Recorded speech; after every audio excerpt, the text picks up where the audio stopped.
The way that our food system has worked for the past 3 decades has been very successful at filling people up, but less successful at really nourishing them.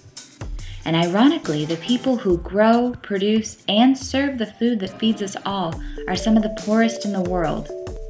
Almost 1 billion people go hungry every day, while 1/3 of all food produced in the world is wasted. Meanwhile, the incredible diversity of our planet's crops is quickly fading. The food system needs to change for our health and the health of the planet. But there's good news.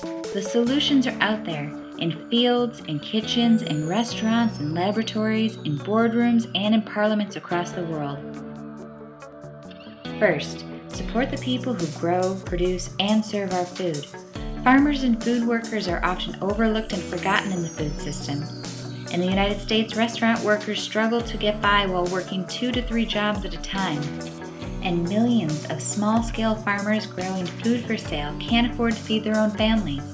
The UN Millennium Task Force estimates that half of the world's hungry live in smallholder farmer households. There are initiatives and organizations, though, who are fighting for fair wages. In the United States, the United Food and Commercial Workers and Restaurants Opportunity Center, United, are organizing and forming unions, running educational programs, and releasing reports on the unjust living conditions that food industry workers are forced into.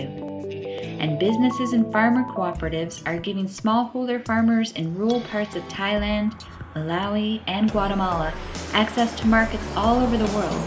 Cooperatives are able to negotiate fair prices for their goods. Secondly, prevent food waste. Food waste expert Tristram Stewart estimates that reclaiming 25% of the food wasted in the US and Europe could end global malnutrition. The solutions to limiting food waste can be very simple.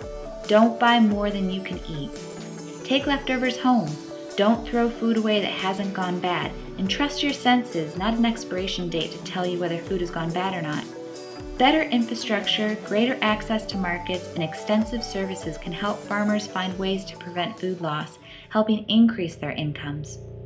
Third, combat climate change with substantial agriculture. The UN Environment Program estimates that global food production accounts for 70% of fresh water use. Food production also creates at least 30% of global greenhouse gas emissions. In Kenya, farmers are intercropping leguminous plants with grains and cereals to increase nitrogen fixation and improve soil health, all the while increasing yields by up to 300%. Fourth, grow and eat local indigenous crops for healthier diets and a more diverse planet.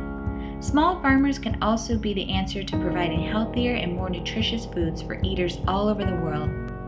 The Barilla Center for Food and Nutrition reports that 1.5 billion people in the world are obese, and that number is only growing. Traditional diets and indigenous crops that have reliably fed communities for centuries, even millennia, are dying out. By growing diversified indigenous crops that are high in nutrients, family farmers can produce healthy, fresh food for their communities, and these crops typically enhance soil, help conserve water, often less susceptible to disease and pests. Fifth, build infrastructure for sustainable food growth in cities. In addition to talking about how farmers are growing food and what they're growing, it's also important to know that rural areas aren't the only places where they're growing it. The vast majority of population growth in the next 40 years will occur in urban areas. In Chicago, an old industrial plant has been reclaimed as a polyculture integrated farming operation, and farmers from African slums are growing indigenous seeds for both rural and urban farmers alike. Change in the food system is happening in cities, suburbs, and villages all over the world, but more needs to be done. It's no longer enough to vote with your fork. We all need to push for change at the policy level and encourage research institutions and the funding and donor communities to invest in the efforts we already know work. Please connect with Food Tank now at foodtank.org, and let's work together to build a better food system.